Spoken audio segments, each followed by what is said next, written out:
Mi Corsa color arena ya no se sentía en casa en estos caminos. Antes, esta ruta hacia las afueras de Querétaro era puro polvo y huizaches, un paisaje honesto y sin pretensiones. Ahora, mientras más me acercaba al rancho de mi hijo, el camino se pulía, flanqueado por muros de piedra labrada y portones de hierro forjado que gritaban «Nuevo dinero». Cada portón llevaba un nombre pretencioso: Villa Ensueño, El Capricho, Hacienda del Rey. El de mi hijo Rodrigo se llamaba Rancho del Sol Poniente, un nombre poético para un lugar que, en mi opinión, carecía por completo de alma.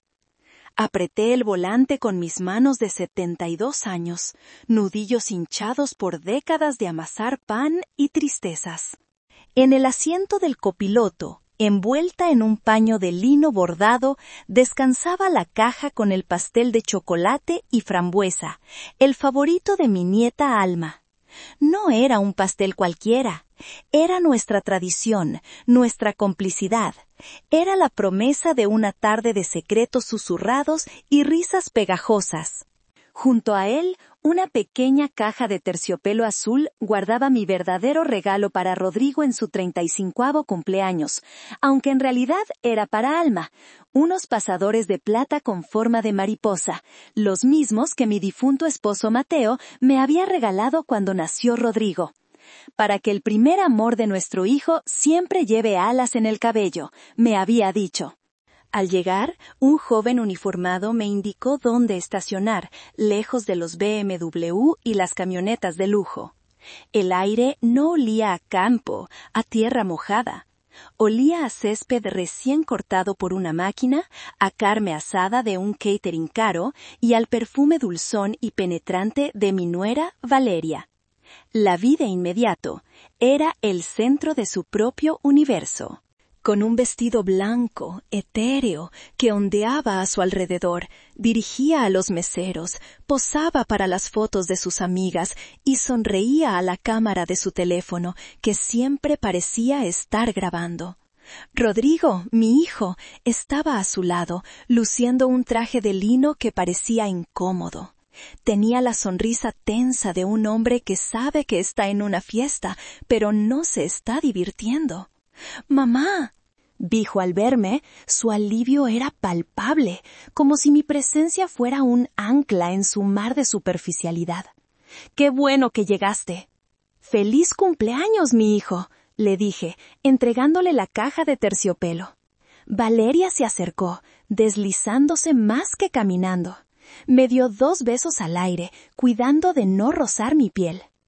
«Isidora, qué gusto, qué puntual», dijo, y en su boca la puntualidad sonaba como un defecto de gente aburrida. «¿Trajiste el famoso pastel? A Alma le va a encantar. La pobre está obsesionada con tus postres tan caseros». Su tono era meloso, pero sus ojos eran fríos. Siempre lo habían sido. Busqué con la mirada a mi nieta, esperando ver su pequeña figura corriendo hacia mí, con sus trenzas doradas rebotando sobre sus hombros. Pero no estaba. ¿Y Alma?, pregunté, y un nudo de ansiedad comenzó a formarse en mi estómago. «Oh, por ahí anda», respondió Valeria, distraída, haciéndole una seña a un fotógrafo. «Está en una fase un poco tímida. Ya sabes, los 6 años son complicados». Pero yo conocía a mi nieta.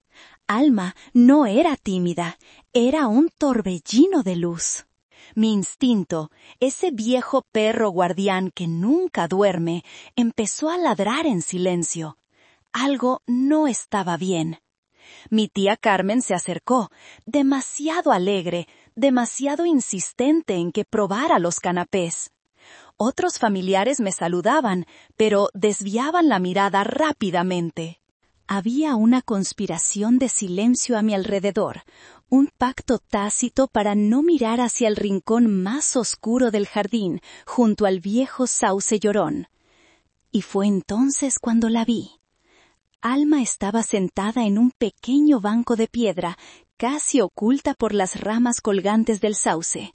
Llevaba puesto su vestido favorito, uno de color coral que yo le había cosido, pero había algo extraño en su postura. Estaba encorvada, con la cabeza gacha, y sobre ella llevaba un gorro de béisbol de Rodrigo, uno de esos de propaganda, absurdamente grande, que le cubría hasta las orejas. No estaba jugando, estaba tratando de desaparecer. Mi corazón dio un vuelco.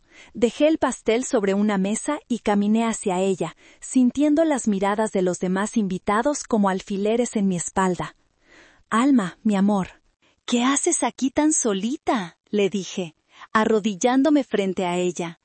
Levantó la vista, y sus ojos, esos dos pozos de miel que normalmente brillaban con alegría, estaban apagados, inundados por unas lágrimas que se negaban a caer. «Abuela», susurró, y su voz se rompió. «¿Por qué no vienes a darme un abrazo, mi cielo? Te extrañé mucho». Negó con la cabeza, aferrándose al borde del gorro con sus manitas. «No puedo, abue. Mami dice que me veo fea sin el gorro». La sangre se me heló en las venas. La frase no tenía sentido. ¿Fea? ¿Mi Alma? Con cuidado extendí mi mano. «Déjame ver, mi vida. Tú nunca podrías verte fea». Justo en ese momento, la voz de Valeria resonó a través de un micrófono que alguien del catering le había facilitado. Su tono era falsamente jovial, como el de una presentadora de televisión. «Atención, atención a todos, familia, amigos», dijo, y todos se giraron hacia ella. Rodrigo estaba a su lado, con una copa de champán en la mano, luciendo mortalmente incómodo. «Gracias por venir a celebrar a mi maravilloso esposo. Pero hoy, además de celebrar la vida, vamos a aprender una pequeña lección». Mi mano se detuvo a centímetros del gorro de Alma. «En esta era de filtros y apariencias», continuó Valeria, paseándose frente a sus invitados como una gurú de la autoayuda, «es mi deber como madre enseñarle a mi hija lo que realmente importa. La belleza no está en el exterior, ¿verdad? No está en un cabello bonito o en un vestido de marca. Está aquí». Se tocó el corazón con un gesto dramático. Un murmullo de aprobación recorrió a algunos de los invitados.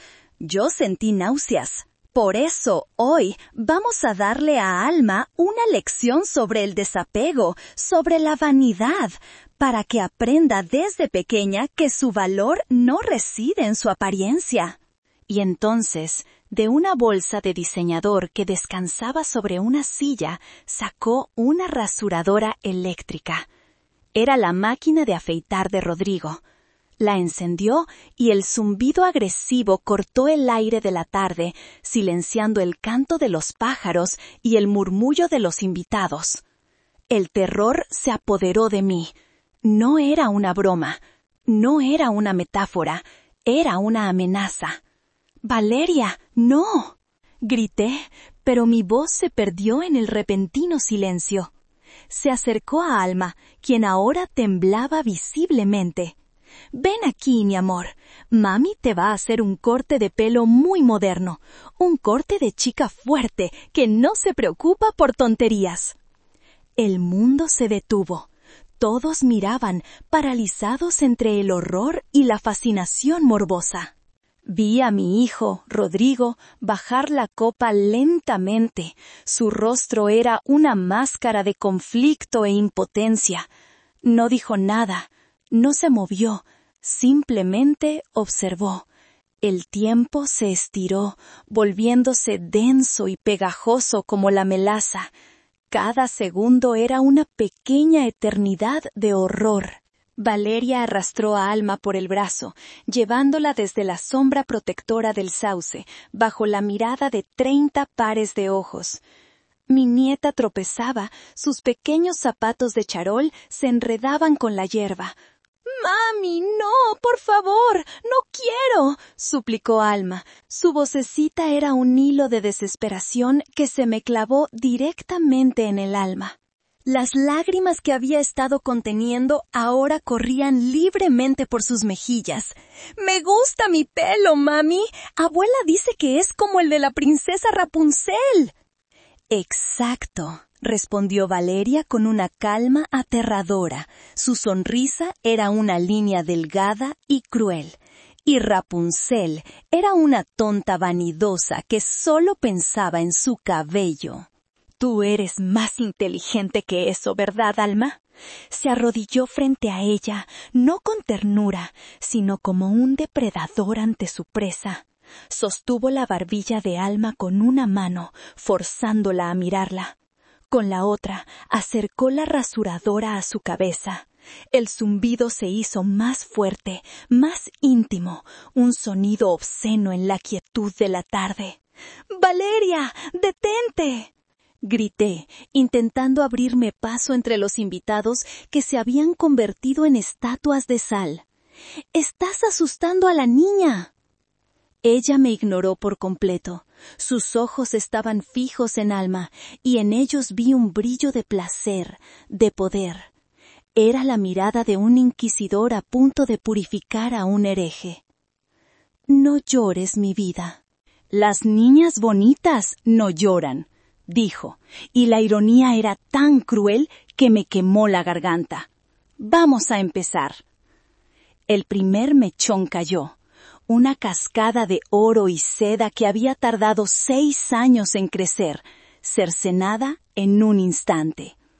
Aterrizó en el césped, una ofrenda sin vida en el altar de la crueldad de su madre. Alma soltó un grito ahogado, un sonido de pura incredulidad y dolor. Valeria continuó, metólica, implacable. Pasada tras pasada, la máquina devoraba el hermoso cabello de mi nieta. Yo podía ver los mechones caer, uno tras otro, sobre su vestido color coral. Veía su pequeño cuerpo sacudirse con cada sollozo. Y lo peor de todo, lo que me rompía el corazón en 1000 pedazos, era ver a Valeria grabando todo con su teléfono, que había apoyado en un trípode cercano.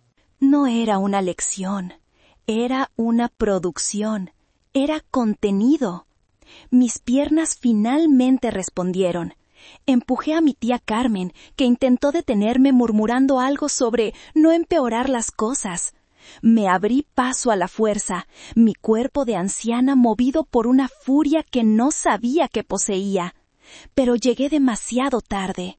Para cuando alcancé el centro del círculo, el daño ya estaba hecho. El cabello de Alma yacía esparcido por el suelo como un campo de trigo después de una plaga. En su lugar solo quedaba su pequeño cuero cabelludo, pálido y vulnerable, expuesto al mundo. Valeria apagó la máquina y admiró su obra con una satisfacción repugnante. «¿Ves?», le dijo a Alma, que ahora solo emitía un gemido bajo y continuo. «Mucho más práctico». «Ahora sí pareces una niña moderna y sin complicaciones».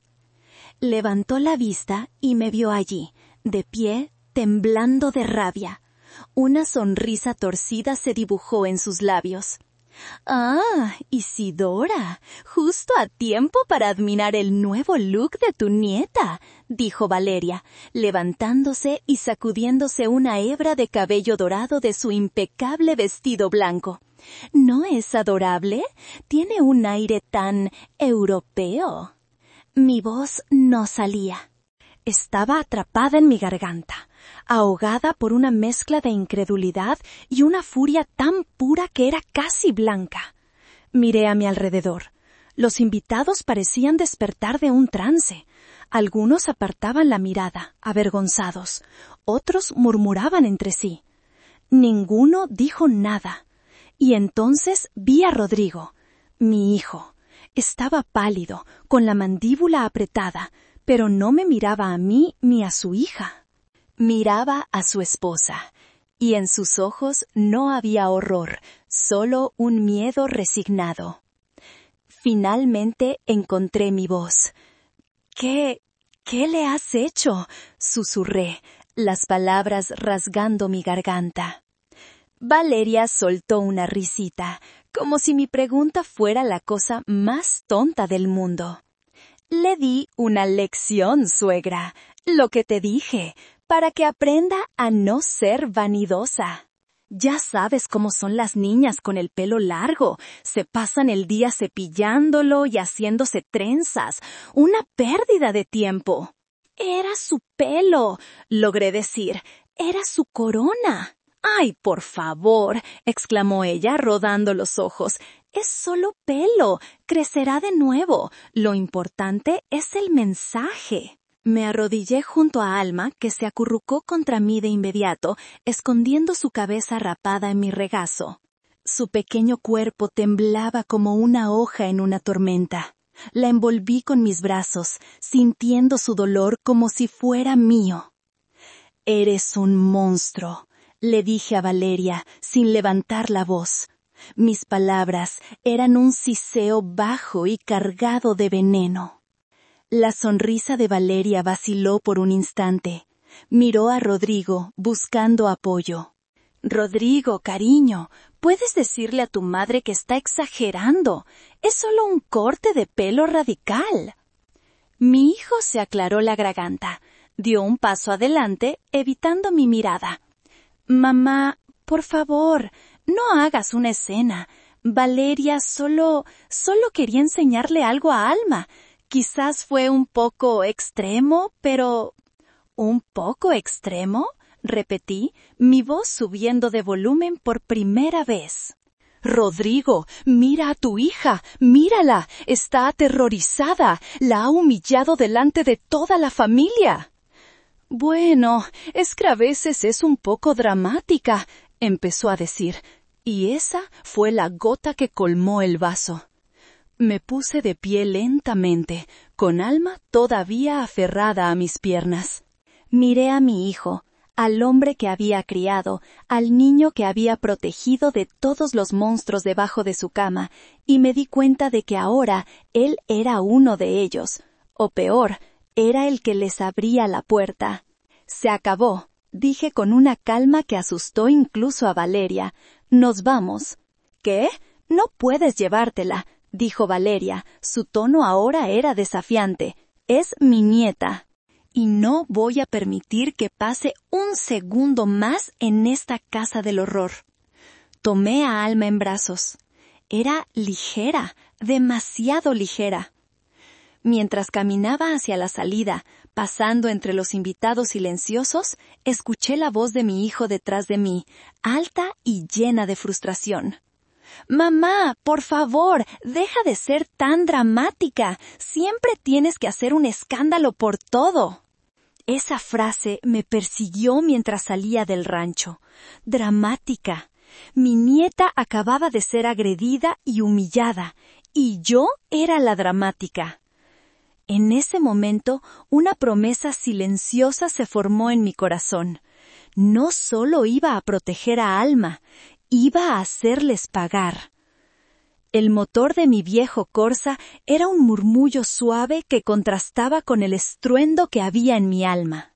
Alma se había quedado dormida en el asiento trasero, acurrucada en su silla de seguridad, con el gorro de béisbol de su padre puesto de nuevo. Se lo había puesto yo misma antes de salir, para protegerla de las miradas curiosas, para devolverle un mínimo de dignidad. Su pequeño pecho subía y bajaba en un ritmo irregular, interrumpido de vez en cuando por un sollozo ahogado que se escapaba de sus sueños.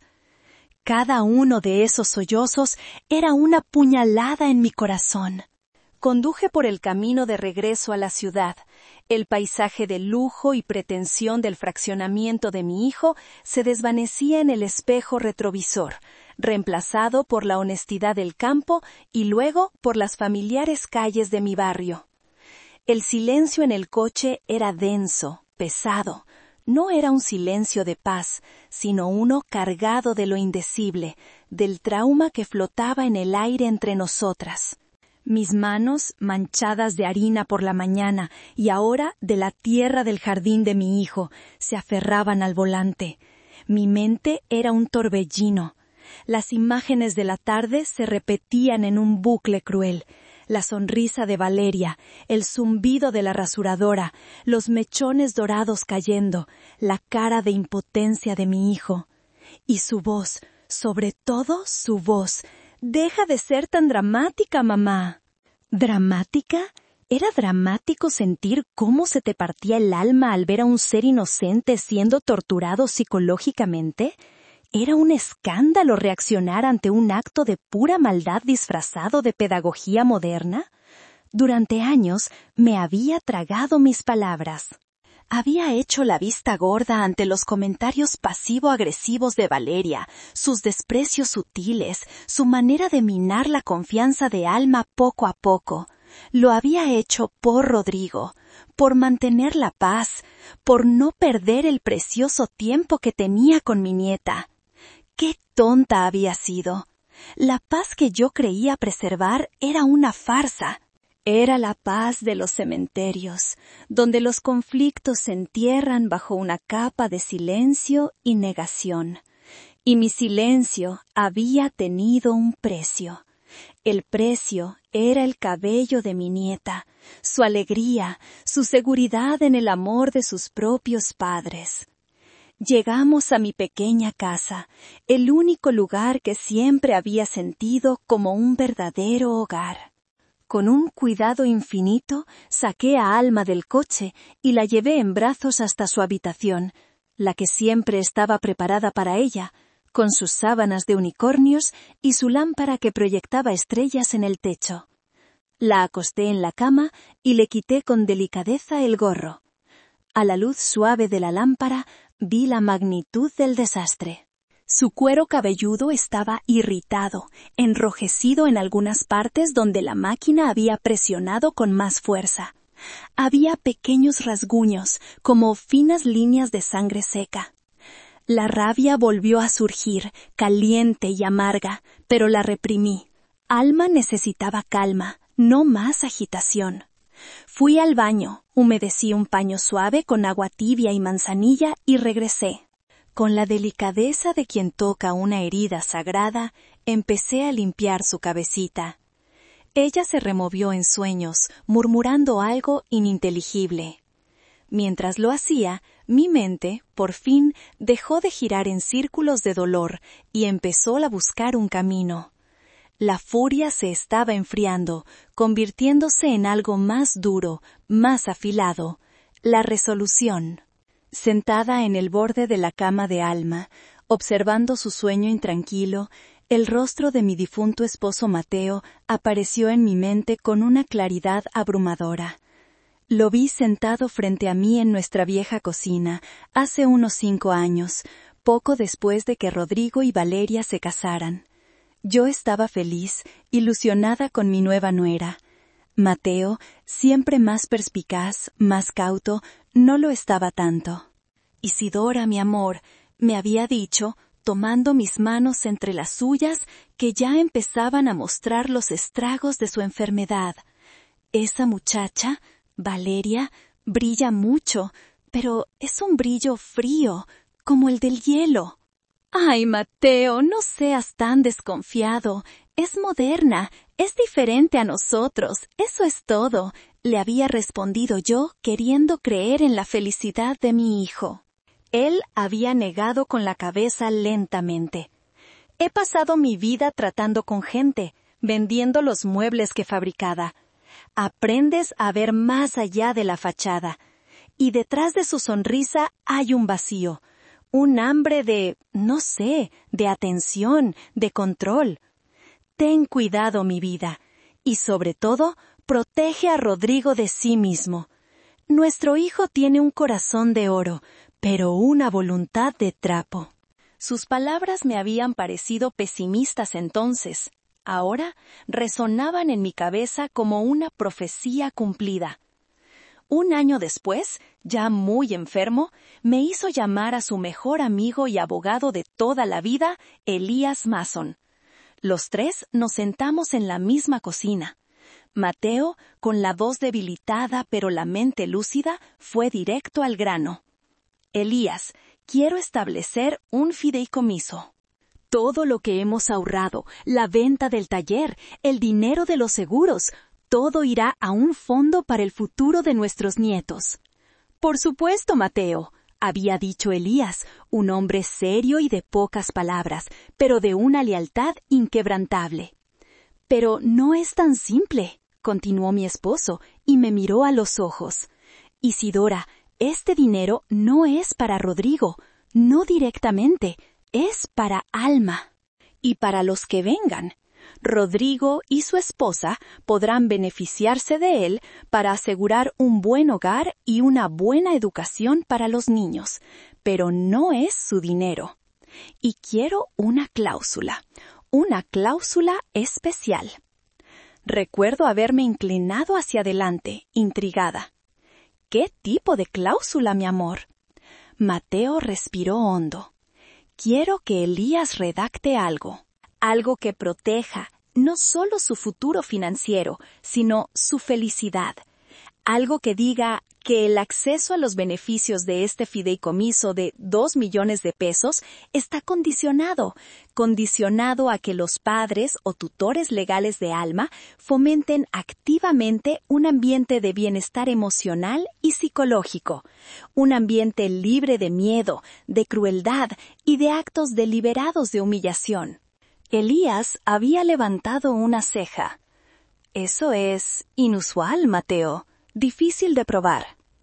Tú encontrarás las palabras legales. Para eso eres el mejor, había insistido Mateo, con una chispa de su antigua fuerza.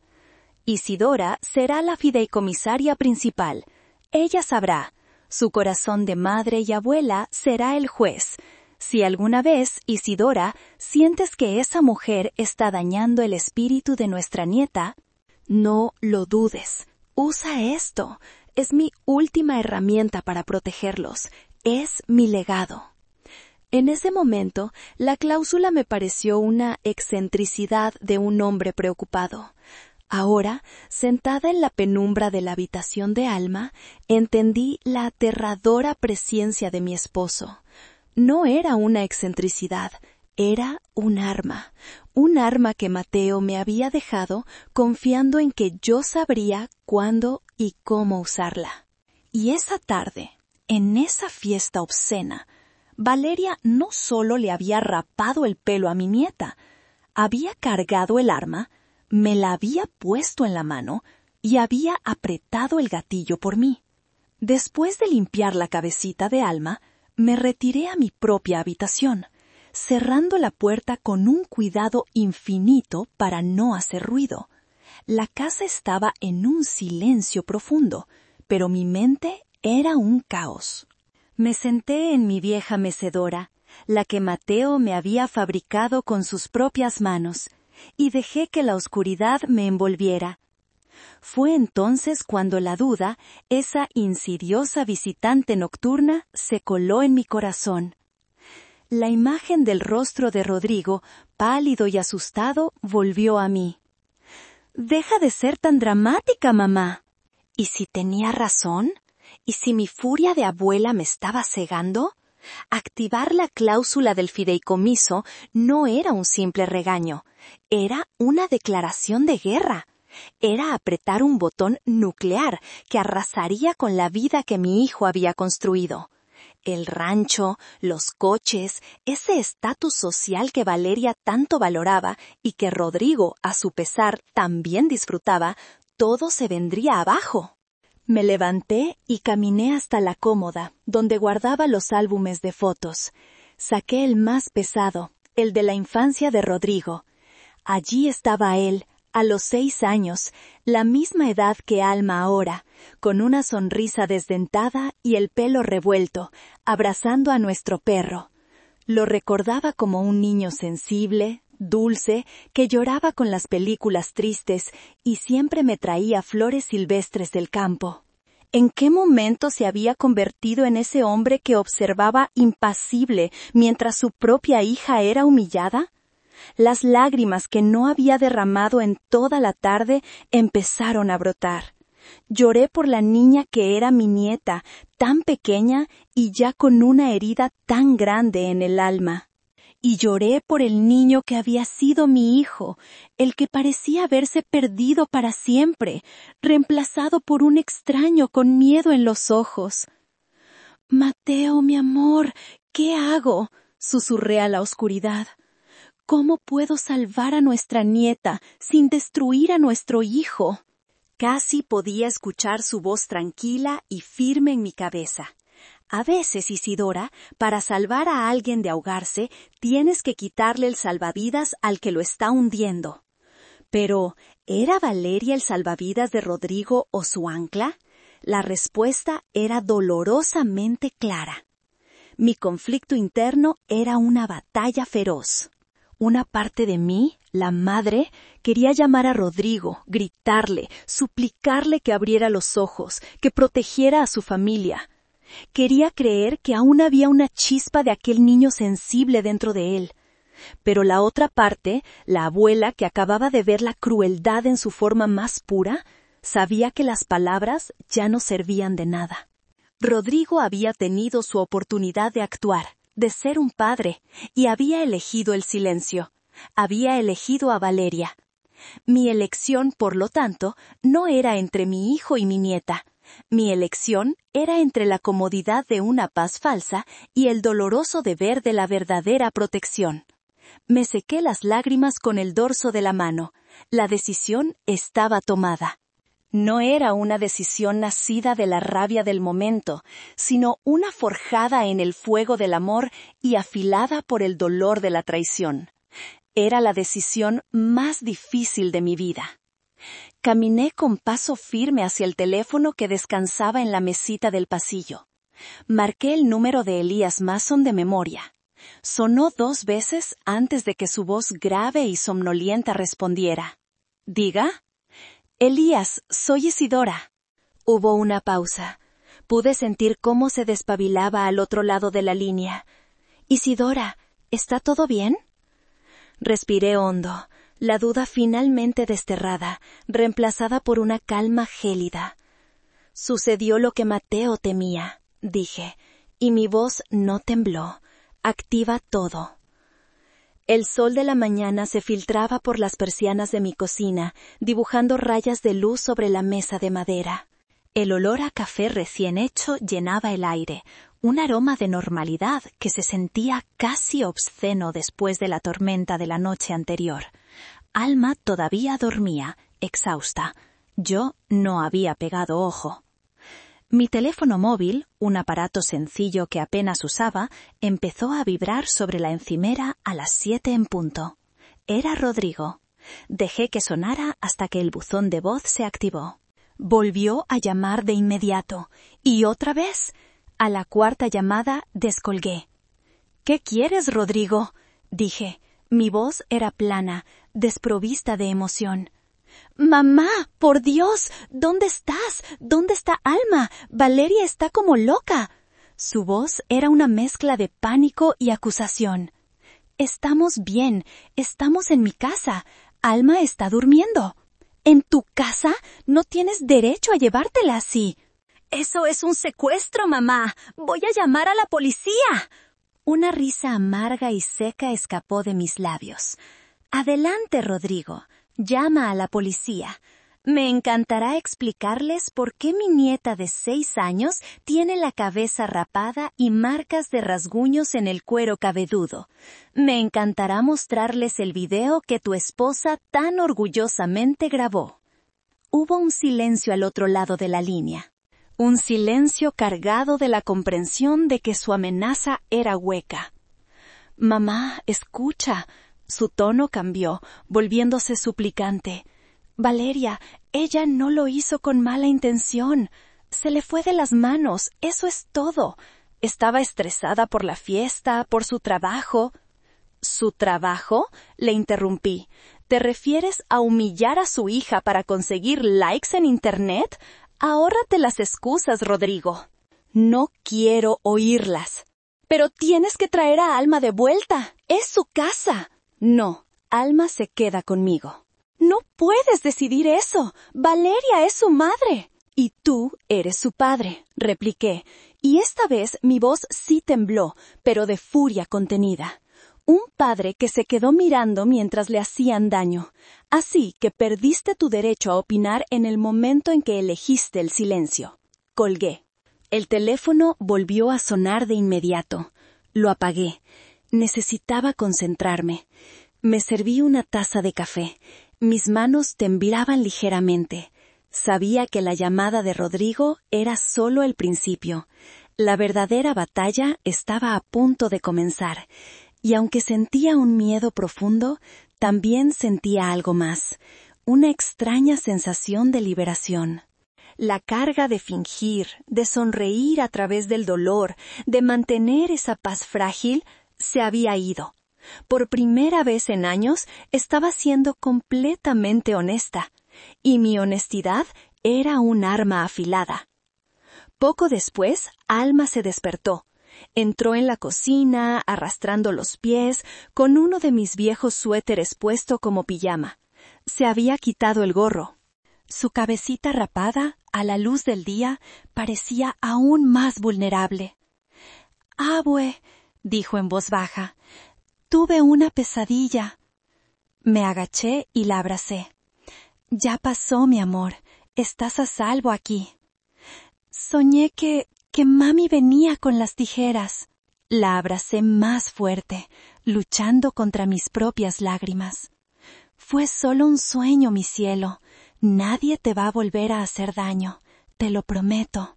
Mientras le preparaba su desayuno favorito, pan francés con canela y fresas, mi mente trabajaba a toda velocidad. Necesitaba documentarlo todo. Después de desayunar, le pedí a Alma permiso para tomar algunas fotos de su cabeza. Ella asintió con una confianza en mí que me rompía y me reconstruía al mismo tiempo. Tomé fotos claras y detalladas de los rasguños, de la irritación. Cada clic de la cámara era un clavo más en el ataúd de la vida perfecta de Valeria y Rodrigo. A media mañana, mientras Alma coloreaba en la mesa de la cocina, mi hermana Genoveva me llamó. Su voz estaba cargada de una indignación que reflejaba la mía. «Isidora, ¿estás viendo esto? No puedo creer la desfachatez de esta mujer». «¿Ver el qué, Genoveva? He tenido el teléfono apagado». «Enciende la computadora. Ahora mismo. Busca el perfil de Instagram de Valeria». Con un mal presentimiento, fui a mi pequeño estudio, encendí la vieja computadora de escritorio y, con los dedos torpes, busqué a mi nuera en esa red social que nunca entendí del todo. Su perfil apareció. Una cuadrícula de fotos perfectamente iluminadas, sonrisas falsas y una felicidad manufacturada. Y allí, en la parte superior, como una joya de la corona de su crueldad, estaba el video. Era una versión editada, por supuesto, con una música moderna y animada de fondo. El video comenzaba con imágenes de Alma riendo, con su hermoso cabello largo. Luego, un corte abrupto. La escena del jardín. Valeria hablando a la cámara sobre la vanidad. Y luego, en cámara lenta, la rasuradora acercándose, los mechones cayendo. Había editado los gritos de Alma, pero no su rostro aterrorizado, sus ojos llenos de lágrimas. El video terminaba con una foto de Alma con la cabeza ya rapada y Valeria abrazándola, ambas forzando una sonrisa. Pero lo peor era el texto que acompañaba el video. Un manifiesto de autojustificación disfrazado de sabiduría maternal. Ser madre en 2025 no es fácil, comenzaba. Nos bombardean con imágenes de perfección, y a nuestras hijas también. Hoy tomé una decisión difícil pero necesaria. Le enseñé a mi Alma que su belleza no está en su pelo, ni en su ropa, ni en los likes que reciba. Está en su fuerza, en su inteligencia, en su corazón. Algunos lo llamarán radical. Yo lo llamo amor duro. #crianza consciente. #tough love. Belleza interior. Lecciones de vida. Me quedé mirando la pantalla, sin aliento. No solo no se arrepentía, sino que lo estaba usando. Estaba monetizando el trauma de su propia hija. Estaba vendiendo su crueldad como si fuera una marca de empoderamiento. Empecé a leer los comentarios. Al principio, había algunos de sus seguidoras más devotas.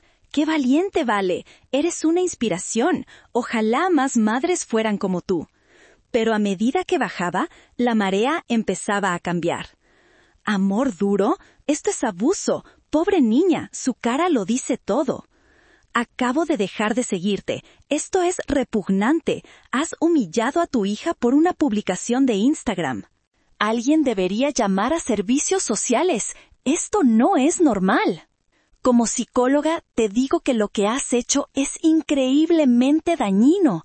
El trauma de esto le durará años. El video se estaba volviendo viral, pero no de la manera que ella esperaba. La indignación crecía por minutos. Sin pensarlo 2 veces, empecé a hacer capturas de pantalla, de todo. Del video, del texto, de cada uno de los comentarios, tanto los buenos como los malos. Guardé el video en un disco duro. Creé una carpeta en el escritorio y la llamé Pruebas. Valeria, en su infinita arrogancia, me había entregado la soga con la que se iba a ahorcar. Pensó que estaba controlando la narrativa, pero la verdad tiene una forma de salir a la luz, y esta vez lo estaba haciendo frente a miles de espectadores. Su acto de crueldad ya no era un secreto familiar, era una exhibición pública, y yo me iba a asegurar de que el mundo entero fuera el jurado. Justo después del mediodía, el timbre de mi puerta sonó. No era el sonido suave y familiar de un vecino o del cartero. Era un timbrazo largo, insistente, casi agresivo. Le pedí a Alma que se quedara en su habitación y fui a abrir, con el corazón latiéndome con fuerza. Eran ellos, Rodrigo y Valeria. Estaban de pie en mi porche, luciendo fuera de lugar frente a mis macetas de geranios.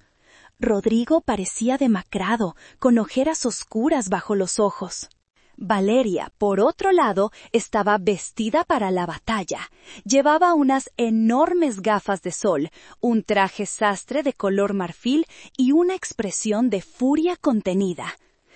«Necesitamos hablar, mamá», dijo Rodrigo. Su voz era tensa. «No tenemos nada de qué hablar», repliqué, bloqueando la entrada con mi cuerpo. «Oh, sí que lo tenemos», intervino Valeria, quitándose las gafas de sol. Sus ojos echaban chispas. «Tienes a mi hija aquí dentro. La secuestraste de su propia casa». «La rescaté», corregí con calma, «de su propia madre». «Esto es increíble», exclamó ella. «Devuélveme a mi hija ahora mismo, o juro que...» Justo en ese momento, una motocicleta de mensajería se detuvo frente a mi casa. El conductor, un joven con casco, se bajó y caminó hacia nosotros con un sobre grande y rígido en la mano. «¿Rodrigo y Valeria Fuentes?», preguntó. Se miraron, confundidos. «Somos nosotros», dijo Rodrigo.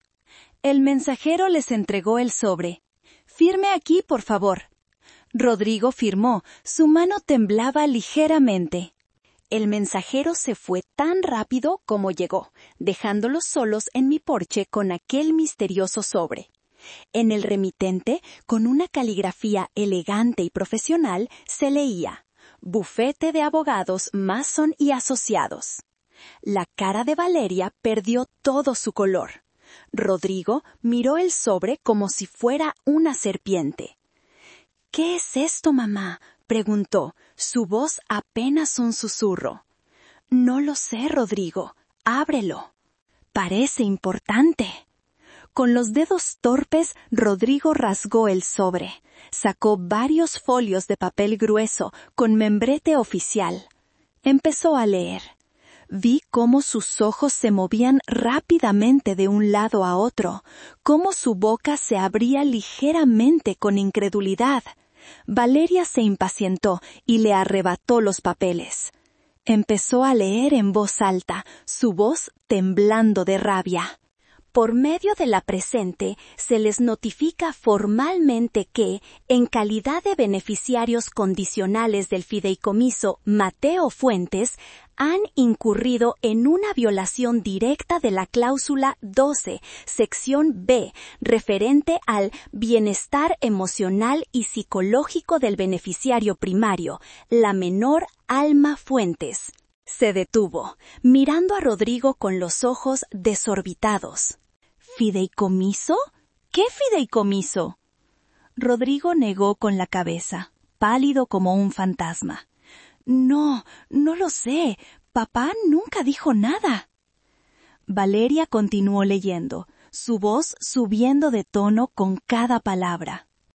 Primero, se les convoca a una reunión de carácter urgente en nuestras oficinas el día viernes a las 10 de la mañana para discutir las consecuencias de dicha violación, que pueden incluir la suspensión inmediata de todos los beneficios y la posible reclamación de fondos previamente desembolsados. Se cayó de golpe. Me miró. Sus ojos eran 2 rendijas de pura furia y por primera vez de miedo. Tú, Siseo, tú hiciste esto. Asentí lentamente. No, Valeria, tú lo hiciste. Yo solo estoy recogiendo los pedazos. Cerré la puerta en sus narices, dejando sus gritos y maldiciones al otro lado. Me apoyé en la madera, mi corazón martillando contra mis costillas. La primera pieza del plan de Mateo acababa de caer en su sitio, y había hecho más ruido del que jamás hubiera imaginado.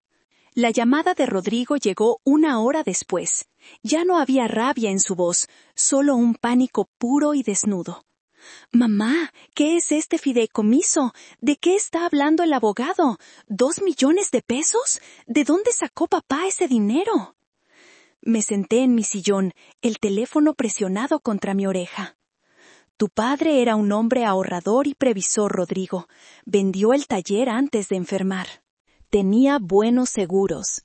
Él quería asegurarse de que su nieta tuviera un futuro, sin importar lo que pasara. Pero, ¿por qué no lo sabíamos? Porque no era para ustedes, era para Alma. Y porque tu padre, que te conocía muy bien, sabía que la influencia de tu esposa podría llevarte a tomar malas decisiones. Hubo un silencio. Podía escucharlo respirar, procesando la información, la doble traición que debía estar sintiendo, la de su padre por no confiar en él, y la mía por ocultárselo. El abogado mencionó beneficios y fondos desembolsados. Dijo, su voz era un hilo. ¿A qué se refería? Respiré hondo. Era el momento de la verdad.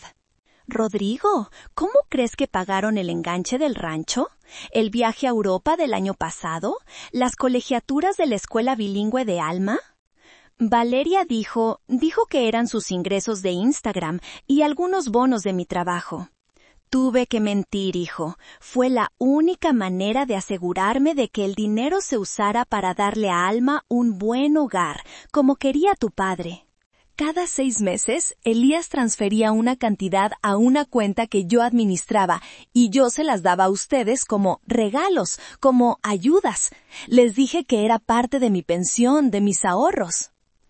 Pude oír un sonido ahogado, como si se hubiera dejado caer en una silla. Entonces, ¿todo? ¿El rancho? ¿Los coches? La hipoteca del rancho se paga mensualmente con ese fondo, Rodrigo. El leasing de la camioneta de Valeria también. La mayor parte de su perfecta vida, como le gusta llamarla, ha sido financiada por el hombre al que ella nunca respetó. El silencio al otro lado de la línea fue tan largo y profundo que pensé que había colgado. Cuando finalmente habló, su voz era la de un hombre roto. «No puede ser, mamá, no puedes quitarnos eso. Nos dejarías en la calle».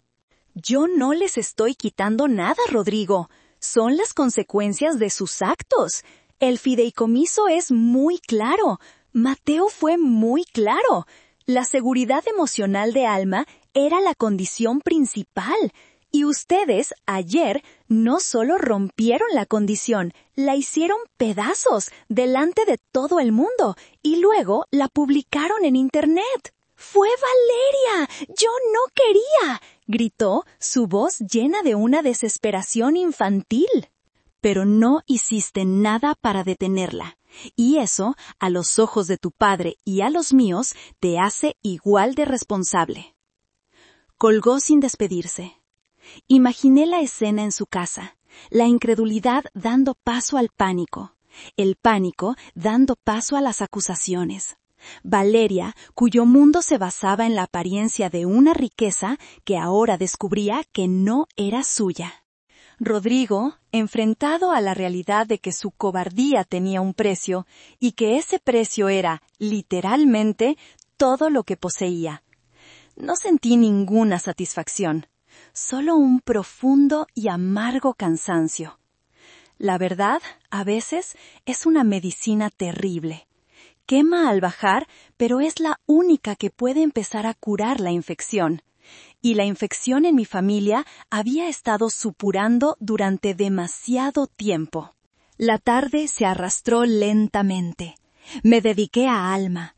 Construimos un fuerte con sábanas en la sala. Leímos cuentos y horneamos galletas de chispas de chocolate. Hice todo lo posible por crear una burbuja de normalidad y seguridad a su alrededor, un refugio contra el huracán que yo misma había desatado.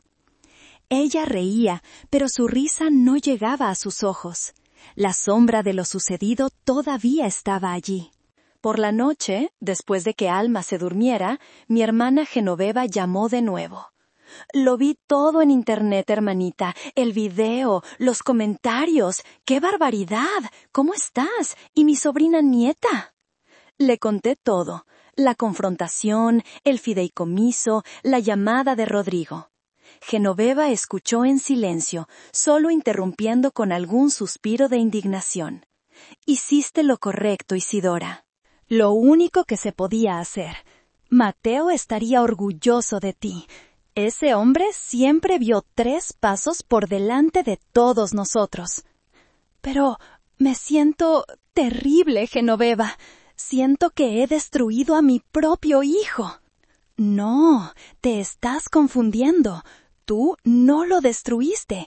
Le quitaste los juguetes a la matona que lo tenía sometido. Ahora, él tiene que decidir si quiere seguir siendo el niño asustado o si por fin se va a convertir en un hombre. La elección es suya. Las palabras de mi hermana eran un bálsamo. Me recordaron que yo no era la agresora en esta historia. Era la que, por fin, estaba poniendo límites. Mientras tanto, a unos kilómetros de distancia, en el rancho del Sol Poniente, la primera grieta en el matrimonio perfecto de mi hijo se estaba convirtiendo en un abismo. Años después, Rodrigo me contó lo que pasó esa tarde. La conversación empezó con gritos. Valeria lo acusó de ser un inútil, un cobarde, por no haber sabido del fideicomiso, por no haber controlado a su propia madre. «¡Tu madre es una bruja manipuladora!», le gritó, paseándose por la sala de estar como un animal enjaulado. «Nos ha tenido comiendo de su mano todo este tiempo, haciéndonos creer que éramos exitosos, cuando solo éramos sus malditos títeres». «Y tú eres una idiota», le respondió Rodrigo, la rabia finalmente superando su miedo. «Te dije que no publicaras ese video». Pero no, la señora influencer tenía que tener su momento de gloria. ¿Y ahora qué, ¿Ahora qué vamos a hacer? ¡Arreglarlo!, chilló ella. «Vas a ir con tu mami y le vas a rogar. Le vas a decir que yo iré a terapia, que lo siento, lo que sea que quiera oír. Pero vas a conseguir que nos devuelva nuestro dinero». «¿Nuestro dinero?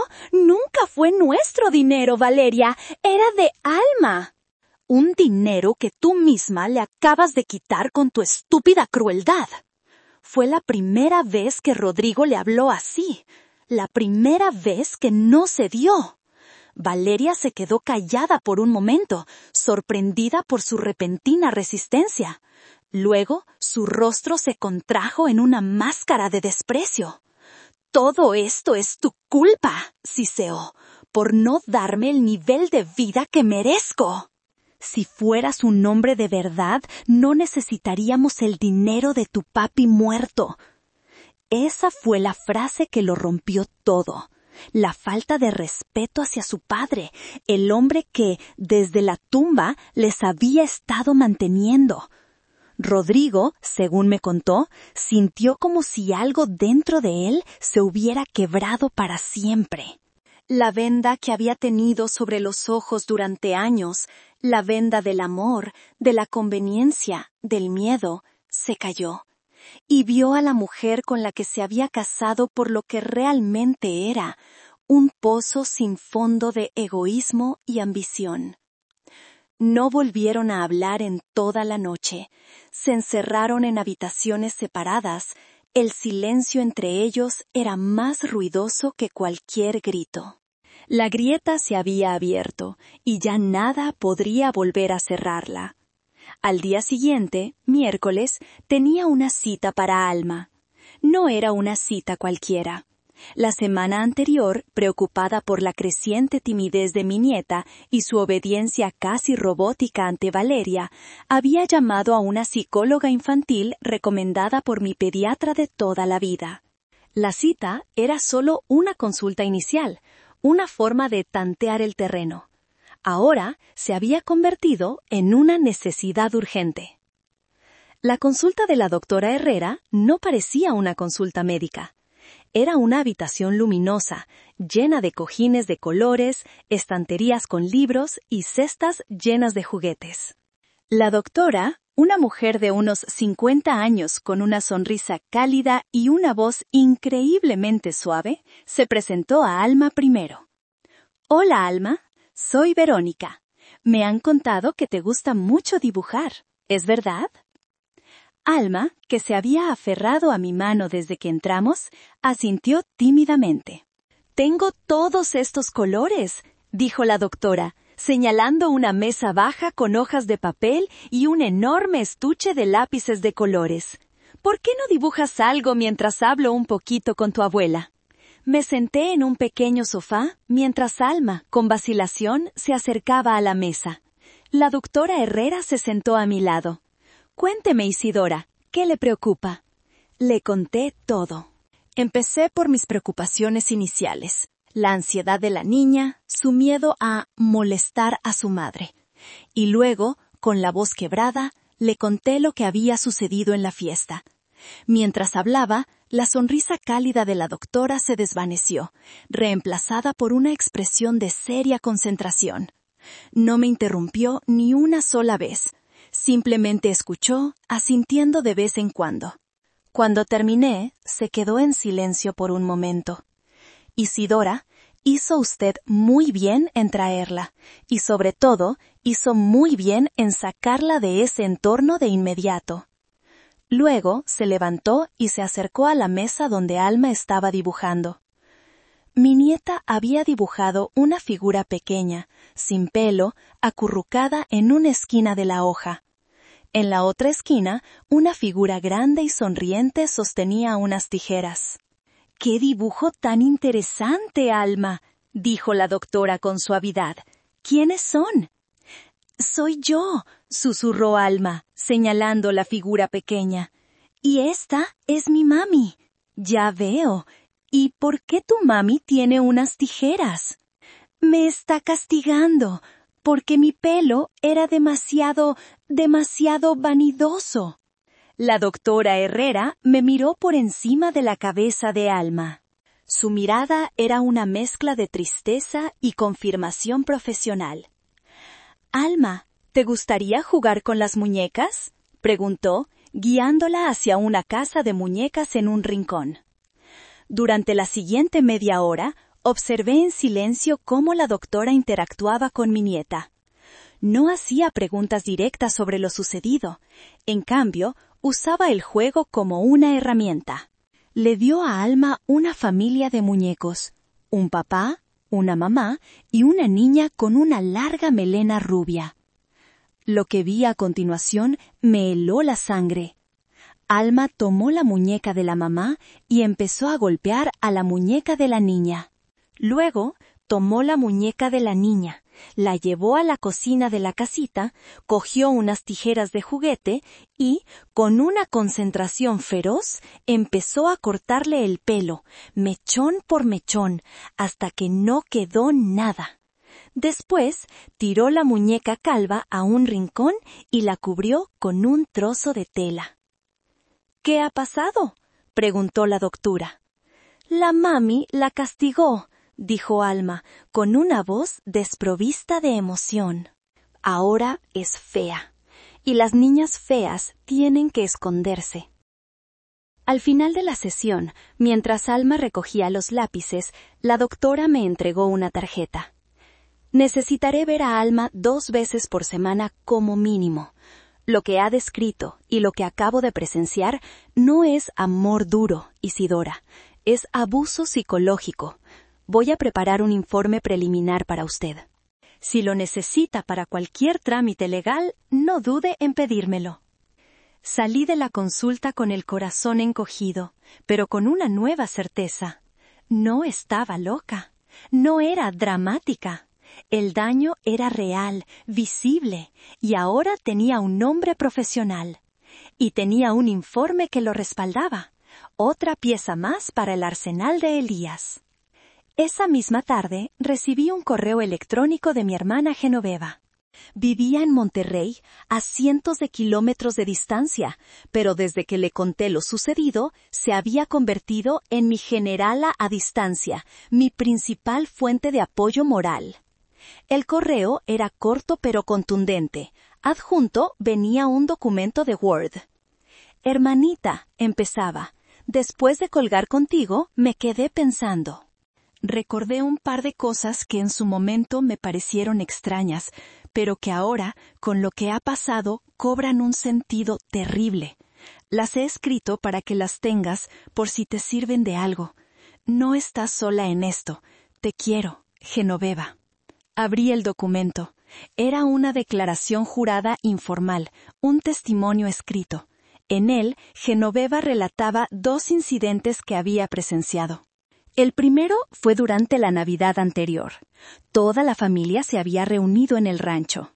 Genoveva contaba cómo Alma, con la emoción del momento, había derramado accidentalmente un poco de refresco en el mantel blanco de Valeria. No fue nada grave, un pequeño accidente. Pero Valeria, en lugar de restarle importancia, había llevado a Alma a la cocina y Genoveva, que fue a buscar un vaso de agua, la escuchó sisearle a la niña. «Eres una torpe, siempre lo arruinas todo. Las niñas descuidadas no merecen tener cosas bonitas». Luego, al día siguiente, el vestido nuevo que Genoveva le había regalado a Alma desapareció. Valeria dijo que seguramente se había perdido en la lavandería. El segundo incidente fue más sutil, pero igualmente revelador. Hace unos meses, durante una videollamada, Alma le estaba mostrando a Genoveva un dibujo que había hecho en la escuela. Estaba orgullosísima. Valeria pasó por detrás, miró el dibujo y dijo con una risita: «¡Ay, mi amor, qué abstracto!». Definitivamente no heredaste mi talento para el arte. El rostro de Alma se había descompuesto. Había arrugado el dibujo y lo había tirado a la basura. Leer las palabras de mi hermana fue como encender una luz en una habitación oscura llena de pequeños monstruos que yo solo había intuido. No eran incidentes aislados, era un patrón. Un patrón sistemático de minar la autoestima de mi nieta, de hacerla sentir pequeña, torpe, insignificante. La humillación del corte de pelo no había sido un arrebato de locura. Había sido la culminación, la expresión más visible y brutal de un abuso que llevaba años gestándose en la sombra. Reenvié el correo de Genoveva directamente a Elías Mason con una sola línea. Para el archivo, Elías. Gracias. Me sentí un poco menos sola. La verdad estaba empezando a tejer una red, y cada hilo la hacía más fuerte. Tenía el testimonio de una psicóloga, la evidencia digital creada por la propia Valeria, y ahora el testimonio de un familiar que corroboraba el historial de abuso emocional. Ya no era solo mi palabra contra la de ellos. Era un coro de voces que empezaba a cantar la misma y terrible canción. El jueves, el día antes de la reunión en el bufete de abogados, fue un día extrañamente tranquilo. Rodrigo no volvió a llamar. Supuse que Elías le habría aconsejado no tener más contacto conmigo hasta la reunión. El perfil de Instagram de Valeria se había vuelto privado. La tormenta pública parecía haberse calmado, pero yo sabía que solo se estaba gestando una más grande en privado. Decidí que ese día sería enteramente para Alma. Necesitábamos un respiro, un oasis de paz antes de la batalla final. Apagué mi teléfono, desconecté el timbre de la puerta y declaré que la casa de la abuela era una fortaleza antipreocupaciones. Por la mañana la llevé al mercado de artesanías. Le compré un sombrero de paja de ala ancha y lo decoramos juntas con cintas de colores vivos. Le compré también varios pañuelos de seda, suaves y alegres, que aprendimos a anudar en su cabecita rapada al estilo de las artistas que habíamos visto en los libros. Quería enseñarle que no había nada que ocultar, que su cabeza era suya y que podía adornarla con orgullo y creatividad. La gente nos miraba, por supuesto. Algunas miradas eran de curiosidad, otras de lástima. Yo les devolvía una sonrisa serena, desafiante, con Alma de la mano. «¡Abue! ¡Parezco una pirata!», dijo Alma, mirándose en el reflejo de un escaparate, con un pañuelo rojo con calaveras sonrientes. «Pareces la capitana de los 7 mares», le respondí, «valiente y poderosa». Por la tarde horneamos su pastel de chocolate y frambuesa, el que no había podido comer en la fiesta. Mientras mezclábamos los ingredientes, con las manos y la nariz manchadas de cacao, Alma me hizo una pregunta que me desarmó. «Abue, ¿mi papá está enojado conmigo?». Dejé la espátula y me puse a su altura. «No, mi amor, por supuesto que no. Papá no está enojado contigo. Papá está confundido y triste». «¿Y mami? ¿Ella también está triste?». Esa pregunta era más difícil. No quería mentirle, pero tampoco quería cargarla con la fea verdad de la maldad de su madre. «Yo creo que sí, mi cielo. A veces los adultos hacemos cosas muy feas cuando estamos asustados o enojados, y luego nos ponemos muy tristes por el daño que hemos hecho». Ella asintió, pareciendo aceptar mi respuesta diplomática. Pero sus ojos, demasiado sabios para su edad, me decían que entendía mucho más de lo que aparentaba. Esa noche, mientras la arropaba en la cama, me leyó un cuento que ella misma había inventado. Era sobre una pequeña estrella que había perdido su brillo porque una nube grande y gris le había dicho que no era lo suficientemente brillante. Pero la luna, que era su abuela, le había enseñado a crear su propia luz desde dentro. Me dio un beso de buenas noches y se acurrucó bajo las sábanas. «Te quiero, abuela, eres mi luna». «Y tú eres mi estrella más brillante, mi alma», le susurré. Me quedé en su habitación hasta que se durmió profundamente. Esa calma, esa paz que habíamos construido durante el día era preciosa y frágil.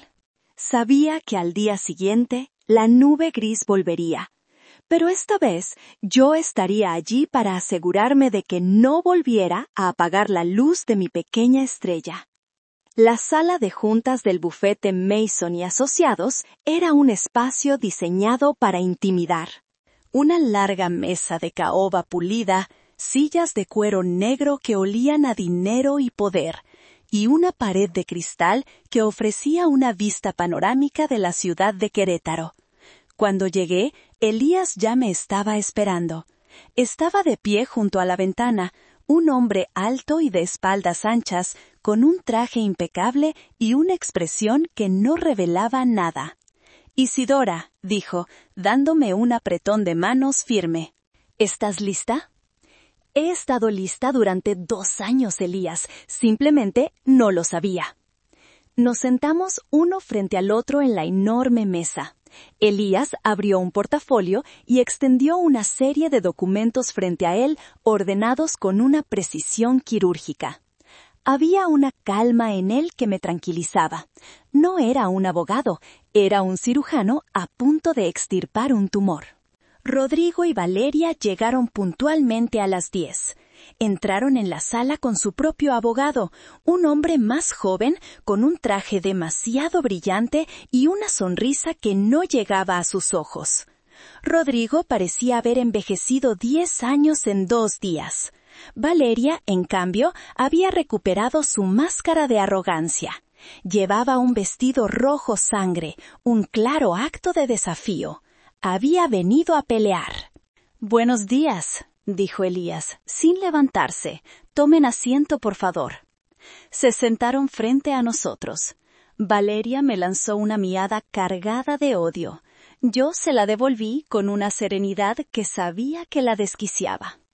«Supongo que podemos omitir las cordialidades», comenzó Elías. Su voz era un barítono profundo y resonante que llenaba la sala.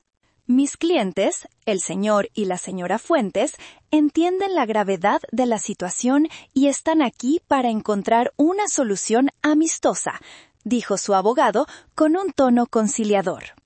Elías asintió lentamente.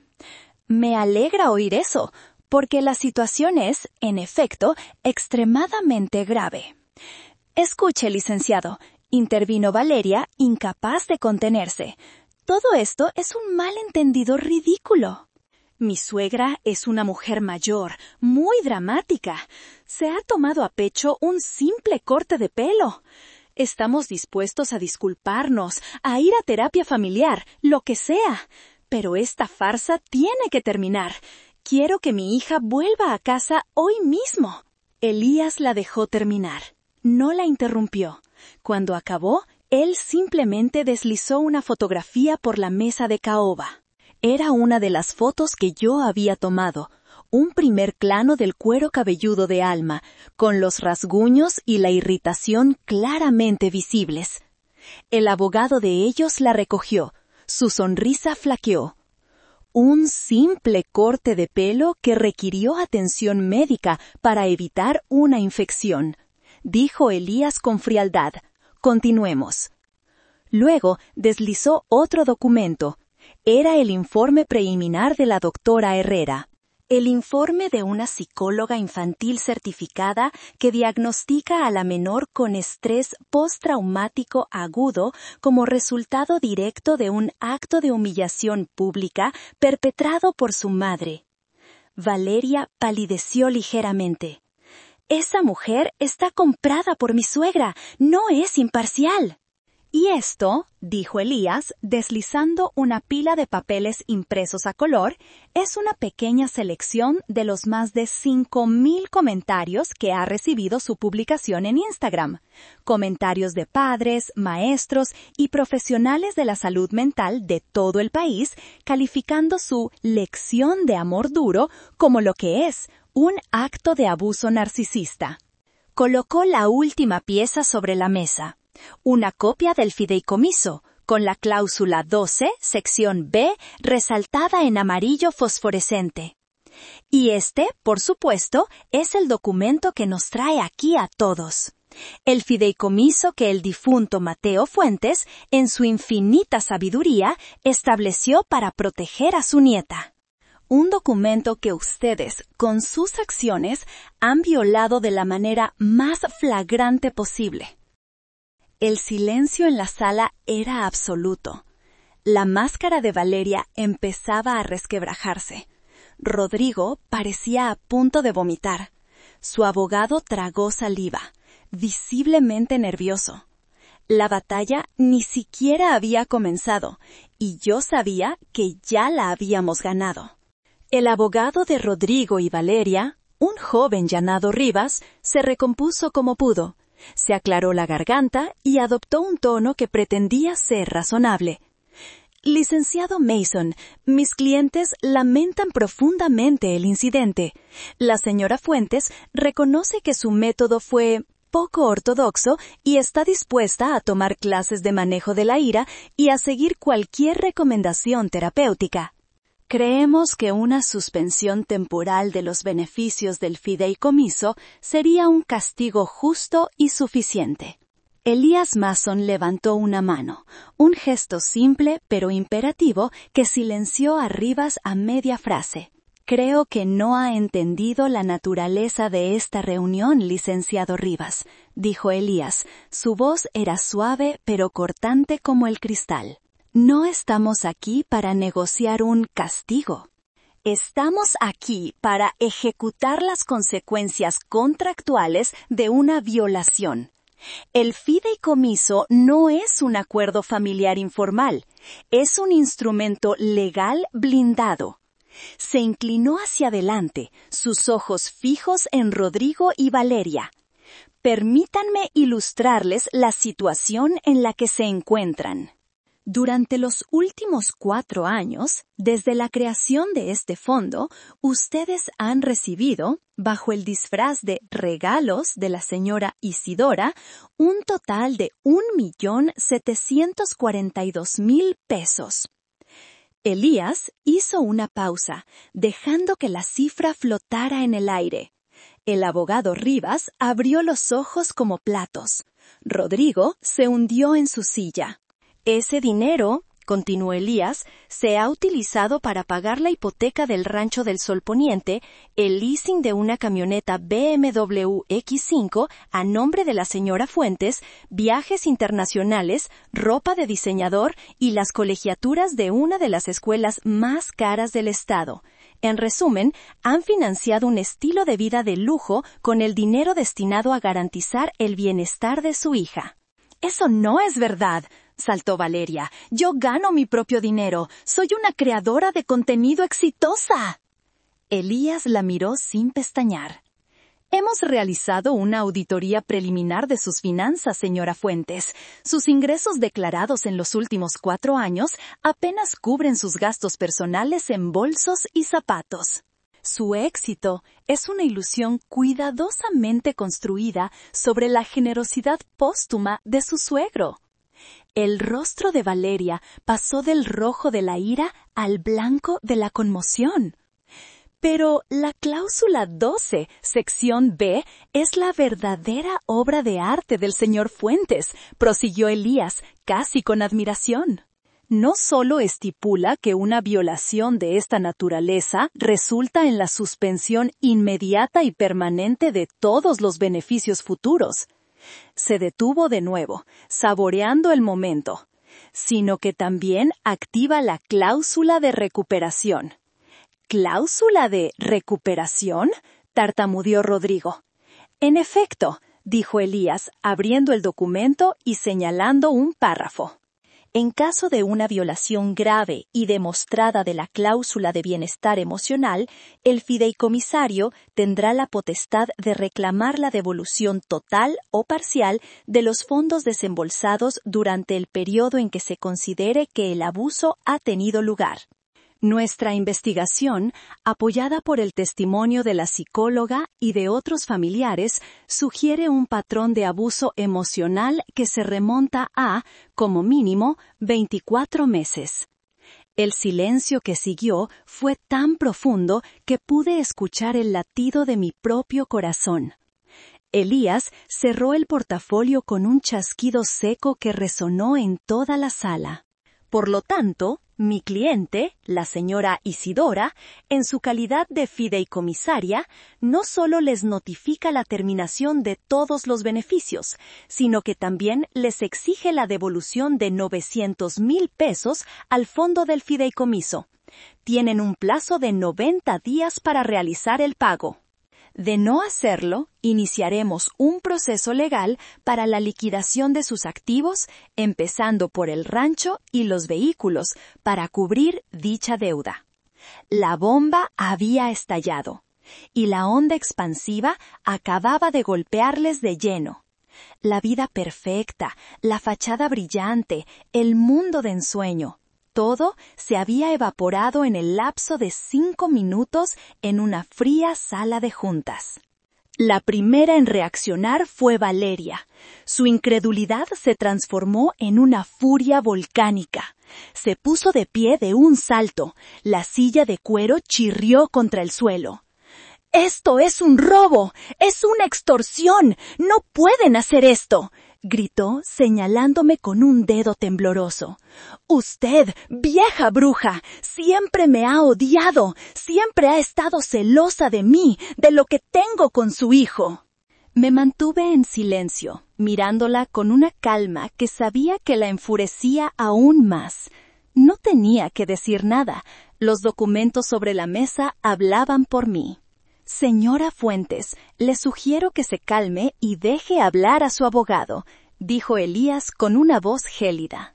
«Mi abogado no va a decir nada. Esto es una guerra familiar y esta arpía la acaba de empezar». Se giró hacia Rodrigo, que seguía paralizado en su silla. «¿Y tú? ¿No vas a decir nada? ¿Vas a dejar que tu mami nos destruya, que nos deje en la calle? Levántate y sé un hombre por una vez en tu vida». Rodrigo levantó la cabeza lentamente. Su rostro estaba descompuesto. No había ira en sus ojos, solo una infinita y desoladora derrota. Miró a su esposa, pero era como si la viera por primera vez. «¿Destruirnos, Valeria?», dijo. Su voz era un murmullo ronco. «¿O destruir la mentira en la que hemos estado viviendo?». «¿Qué estás diciendo?», siseó ella. «El dinero, el rancho, los viajes, todo era una farsa. Y yo lo permití.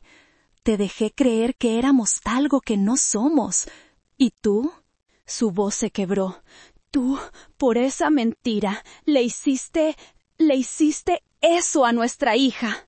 «Lo hice por ella, para enseñarle», chilló Valeria. Su argumento sonaba patético incluso para ella. «No», dijo Rodrigo, negando con la cabeza. «Lo hiciste por ti, por tu Instagram, por tu maldito ego. Lo hiciste porque no soportas que alguien en esta familia sea feliz de una manera simple y honesta. No soportas el amor que Alma le tiene a mi madre, porque es real, y tú no sabes lo que es eso». Fue la acusación más brutal y honesta que le había oído decir a mi hijo en años. Valeria se quedó sin palabras. Su rostro se contrajo en una mueca de odio puro. El abogado Rivas, viendo que estaba perdiendo por completo el control de sus clientes, intervino. «Mis clientes necesitan un momento para discutir esto en privado», dijo, poniéndose de pie. «Tómense todo el tiempo que necesiten», respondió Elías, mirando su reloj de pulsera. «Mi tarifa por hora sigue corriendo». Salieron de la sala de juntas y pude escuchar sus voces elevándose en el pasillo. Gritos ahogados, acusaciones, el sonido de una relación desintegrándose en tiempo real. Elías me miró. «Lo estás haciendo bien, Isidora. Mateo estaría muy orgulloso». «No me siento orgullosa, Elías», le confesé. Mi voz era apenas un susurro. «Me siento como si estuviera demoliendo mi propia casa para salvar los cimientos». «A veces es la única manera de reconstruir algo que valga la pena», respondió él sabiamente. 20 minutos después, la puerta se abrió de nuevo. Entró Rodrigo, solo Su rostro estaba surcado por las lágrimas. Valeria y su abogado se habían ido. Se detuvo frente a la mesa, sin atreverse a sentarse.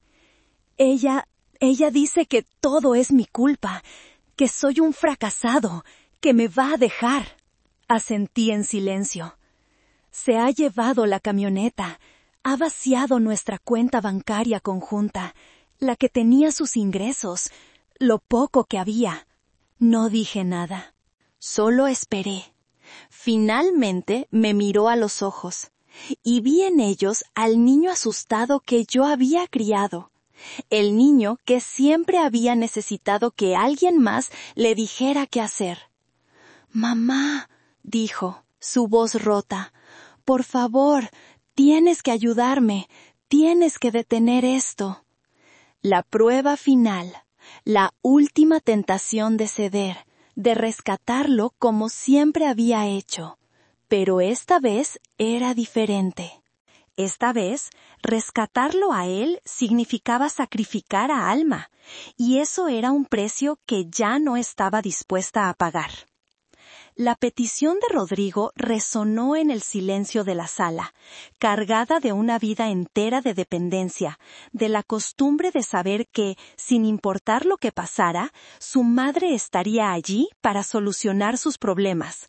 Pero la mujer sentada frente a él ya no era esa madre. El dolor de los últimos días me había forjado en algo más duro. «Ayudarte, Rodrigo. ¿Cómo quieres que te ayude?», pregunté. Mi voz era tranquila, pero no había calidez en ella. «Revierte esto. Habla con el abogado. Dile que fue un error, que estabas enojada. Podemos arreglarlo. Le diré a Valeria que se disculpe contigo, de rodillas si es necesario». ¿Y crees que una disculpa forzada va a borrar lo que le hizo a Alma? ¿Crees que va a sanar su miedo? ¿Va a hacer que su pelo crezca de nuevo por arte de magia?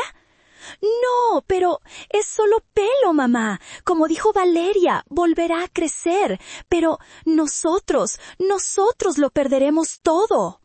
La frase «es solo pelo», esa minimización cruel y deliberada del trauma de mi nieta, fue como si me hubiera abofeteado. La calma que había mantenido con tanto esfuerzo se resquebrajó. «¿Solo pelo?», repetí, y esta vez mi voz se elevó, llena de la furia que había estado reprimiendo. «¡Sal de aquí, Rodrigo!». «¿Qué? Mamá, por favor, escúchame». «He dicho que salgas de aquí», grité, poniéndome de pie. La silla se tambaleó detrás de mí. Elías me puso una mano tranquilizadora en el hombro, pero yo la aparté. «Durante 5 años he escuchado tus excusas. Valeria es así, mamá. Está estresada, mamá. No lo hizo con mala intención, mamá. Y mientras tanto, esa mujer estaba envenenando el alma de tu hija poco a poco, y tú no hiciste nada». Las lágrimas de rabia corrían por mis mejillas. «Ayer tuviste la oportunidad de tu vida de ser un padre, de proteger a tu hija. Y te quedaste allí, parado, como un cobarde, mientras ella le rapaba la cabeza y el corazón. ¿Y ahora vienes a pedirme ayuda a mí? ¿Vienes a pedirme que sacrifique la seguridad de mi nieta para salvar tu rancho y tus coches de lujo?» Rodrigo retrocedió, como si mis palabras fueran golpes físicos. «No, no es así». «Es exactamente así. Has demostrado que no eres capaz de protegerla. Has demostrado que tu comodidad es más importante que su bienestar». «Así que no, Rodrigo, no voy a ayudarte, no voy a detener nada. Voy a hacer exactamente lo que tu padre quería que hiciera. Voy a proteger a Alma de todos los que quieran hacerle daño, incluso si uno de ellos eres tú». Mi pecho subía y bajaba, el aire entraba en mis pulmones en jadeos. Toda la frustración, todo el dolor, toda la rabia contenida de años de silencio acababan de explotar en esa sala de juntas. Rodrigo me miró, su rostro era una máscara de conmoción y dolor. No dijo nada más. Se dio la vuelta y salió de la sala, cerrando la puerta suavemente detrás de él. El silencio que dejó era más ensordecedor que mis gritos. Me dejé caer en la silla, temblando de pies a cabeza. Elías me acercó un vaso de agua. «Lo siento», le susurré, «perdí el control». «No, Isidora», dijo él, su voz era sorprendentemente amable. «No perdiste el control, lo tomaste, por primera vez». La semana siguiente fue un borrón de trámites legales y llamadas telefónicas. Elías se movió con una eficiencia implacable.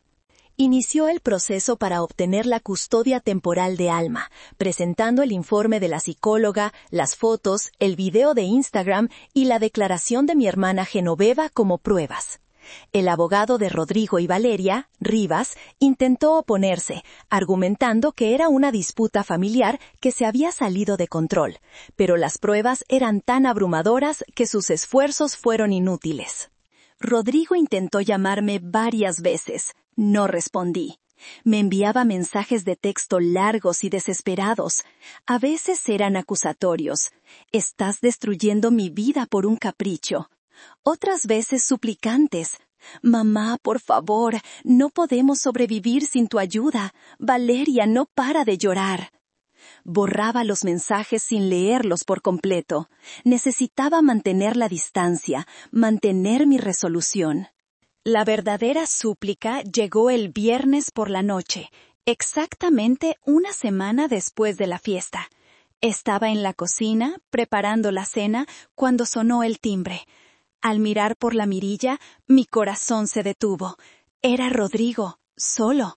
Estaba empapado por la lluvia, sin paraguas, con el pelo pegado a la frente. Parecía un alma en pena. Dudé. Una parte de mí quería cerrar el cerrojo y apagar las luces. Pero otra parte, la madre que nunca muere del todo, no pudo dejarlo allí afuera. Abrí la puerta. «¿Qué quieres, Rodrigo?», pregunté. Mi voz era neutra. Solo hablar, mamá. Por favor, 5 minutos». Lo dejé pasar. Se quedó de pie en el pequeño recibidor, goteando sobre mi alfombra. No parecía importarle. «Valeria se fue», dijo sin rodeos. «Se fue esta mañana». Se llevó sus cosas, sus bolsos, sus zapatos. Se fue a casa de sus padres en Guadalajara. Dijo que yo era un ancla que la estaba hundiendo. No mostré ninguna reacción. El banco llamó hoy.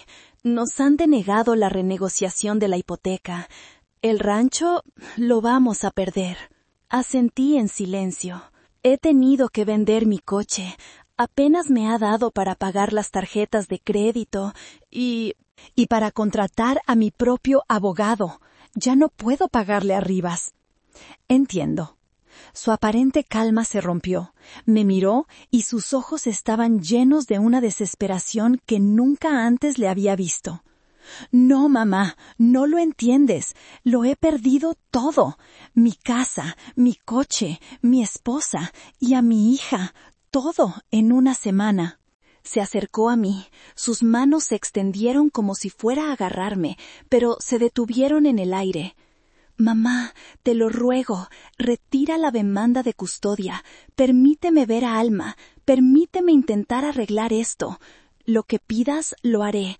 Iré a terapia, tomaré clases de paternidad, dejaré mi trabajo y buscaré uno más cerca si es necesario, lo que sea, pero no me quites a mi hija.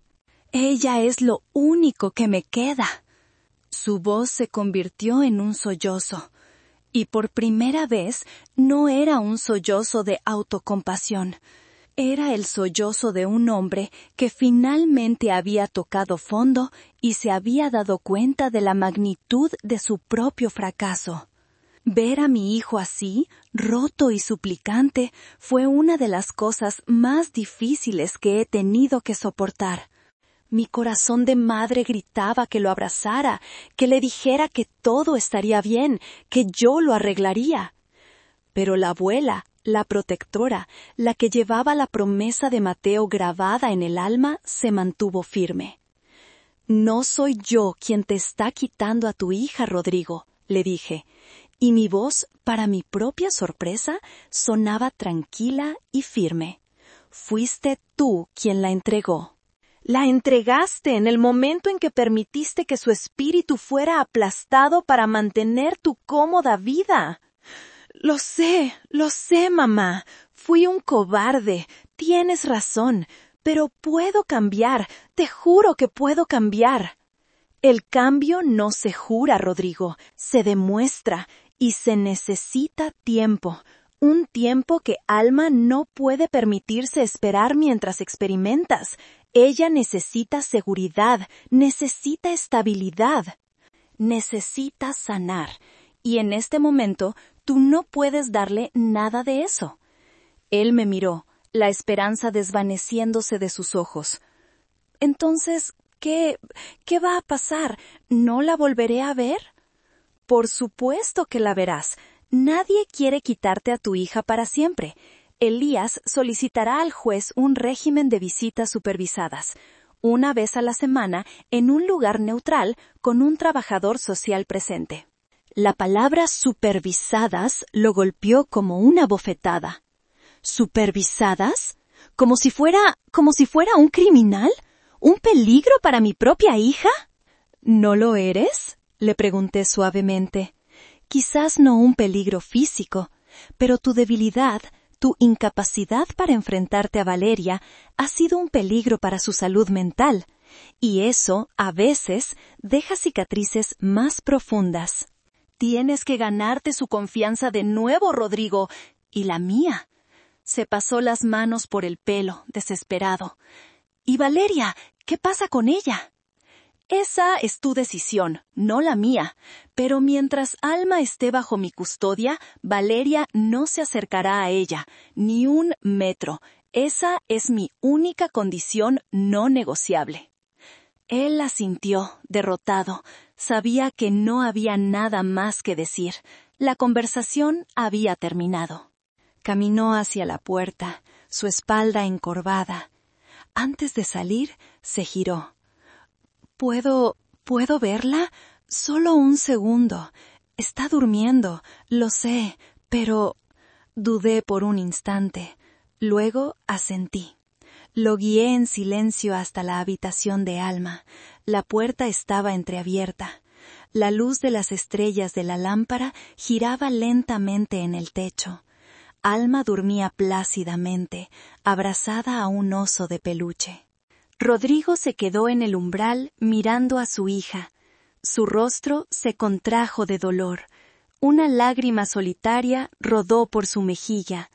Se quedó allí un minuto entero, que pareció una hora. Luego, sin decir una palabra, se dio la vuelta y se fue, cerrando la puerta principal suavemente detrás de él. Me quedé sola en el pasillo. El sonido de la lluvia afuera era el único compañero. No había sentido ninguna victoria en su derrota, solo una profunda y abrumadora tristeza. La sentencia no había sido solo para él, había sido para todos nosotros.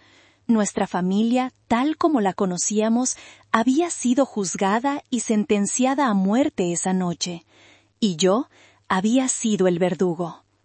La reunión en la sala de juntas no fue el final de la batalla, sino el principio del fin de la farsa. Rodrigo y Valeria, enfrentados a la ruina financiera y a la vergüenza pública, ya no tenían la energía ni los recursos para luchar. Su abogado, Rivas, al ver la debilidad de su caso y probablemente preocupado por sus propios honorarios, les aconsejó que cooperaran.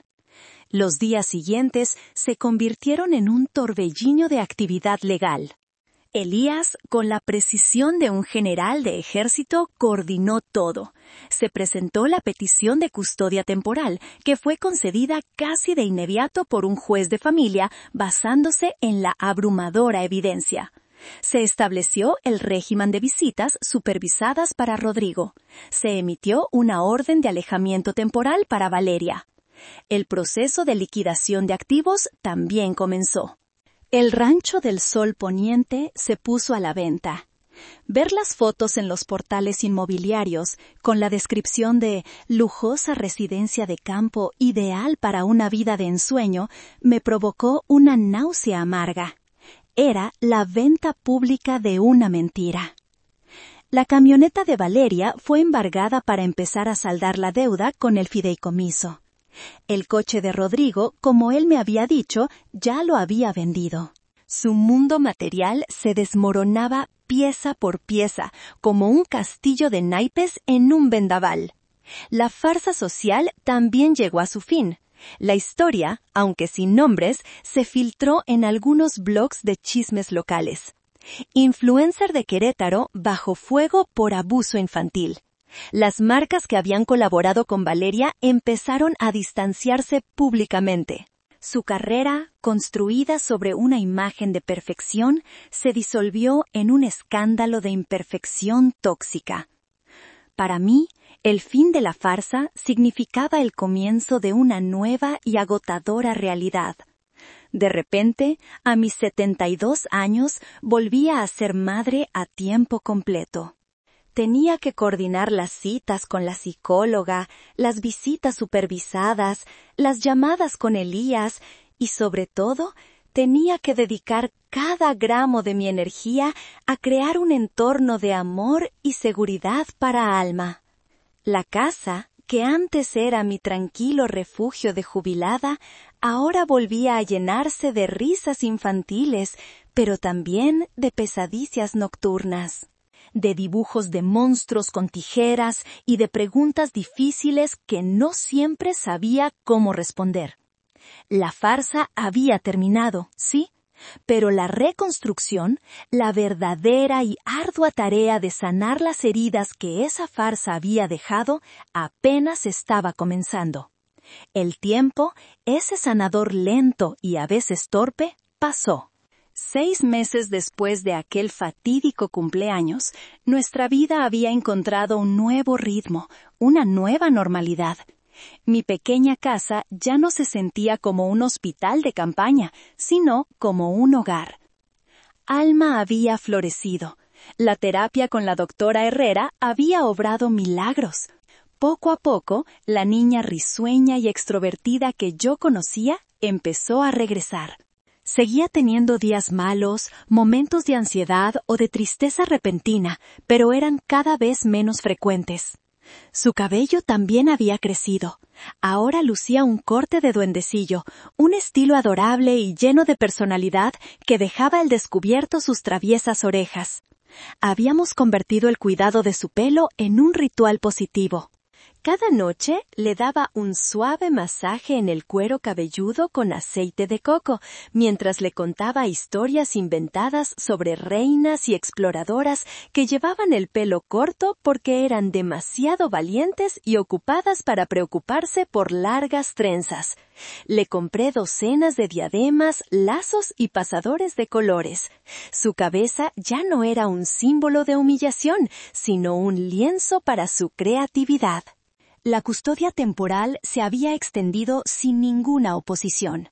Rodrigo había aceptado todas las condiciones. Asistía a todas las visitas supervisadas, puntualmente.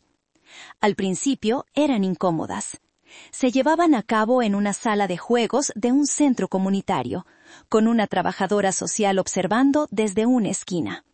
Rodrigo se sentía torpe, sin saber cómo actuar. Pero con el tiempo, empezó a relajarse. Dejó de intentar impresionar a Alma con regalos y empezó simplemente a estar presente. Le leía cuentos, la ayudaba con sus rompecabezas, escuchaba sus historias del colegio. Estaba aprendiendo a ser padre de nuevo, desde cero. Una tarde, después de una de sus visitas, Alma llegó a casa con una sonrisa genuina. Abue, hoy papá y yo construimos una torre de bloques más alta que yo y no se cayó. Fue una pequeña victoria, pero para nosotros significó el mundo. Significaba que el puente entre ellos, aunque dañado, no estaba completamente destruido. Podía ser reconstruido, ladrillo a ladrillo, con paciencia y honestidad. El rancho se vendió. Con ese dinero, y tras una larga negociación de Elías, la deuda con el fideicomiso quedó saldada. Rodrigo se mudó a un apartamento modesto en el centro de la ciudad, cerca de su nuevo trabajo en una pequeña agencia de publicidad. Era una vida más humilde, pero por lo que me contaba en sus breves y formales llamadas, también era una vida más real. Estábamos sanando. Todos nosotros a nuestra manera. La tormenta había pasado, y, aunque el paisaje había cambiado para siempre, el sol por fin empezaba a brillar de nuevo. Mientras nuestra pequeña burbuja de paz se consolidaba, las ondas expansivas de la explosión seguían afectando a los demás. La vida de Valeria, en particular, se había convertido en un testimonio andante de las consecuencias. Después de irse a Guadalajara, intentó relanzar su carrera de influencer. Creó un nuevo perfil, con un nuevo nombre, intentando reinventarse como una víctima de la cultura de la cancelación, una madre incomprendida que había sido juzgada con demasiada dureza. Pero Internet tiene memoria. La historia la siguió. El video de la humillación de Alma, aunque eliminado de su perfil original, había sido guardado y replicado. Cada vez que intentaba publicar algo, una avalancha de comentarios le recordaba al mundo lo que había hecho. Sufrí un extraño conflicto de emociones al enterarme de esto a través de mi hermana. No había alegría en su fracaso. Ver a alguien autodestruirse de una manera tan pública era, en el fondo, profundamente triste. Valeria no era solo un monstruo, era una persona profundamente rota, cuya necesidad de validación externa era tan grande que la había llevado a cometer un acto monstruoso. Rodrigo me contó que ella le llamaba a veces en mitad de la noche, a veces gritando, culpándolo de todo. Otras veces llorando, suplicándole que la ayudara a recuperar su vida. Él, por primera vez, se mantenía firme. Le decía que su única preocupación ahora era recuperar la confianza de su hija y que ella necesitaba buscar ayuda profesional por su cuenta. La familia también se había fracturado. Aquellos que se habían quedado en silencio durante la fiesta, como mi tía Carmen, intentaron acercarse a mí con disculpas tardías. No sabíamos qué hacer, Isidora. Todo pasó tan rápido. Acepté sus disculpas con cortesía, pero mantuve una distancia prudente. La confianza, una vez rota, es como una pieza de cerámica fina. Puedes pegar los trozos, pero las grietas siempre serán visibles. El fideicomiso, el legado de Mateo, ahora estaba seguro y creciendo de nuevo, administrado sabiamente por Elías. Estaba allí, esperando a que Alma fuera mayor, no solo para pagar su educación, sino como un recordatorio permanente de que su abuelo la había amado lo suficiente como para protegerla incluso desde después de la muerte. La consecuencia más importante, sin embargo, era la que veía todos los días en los ojos de Alma.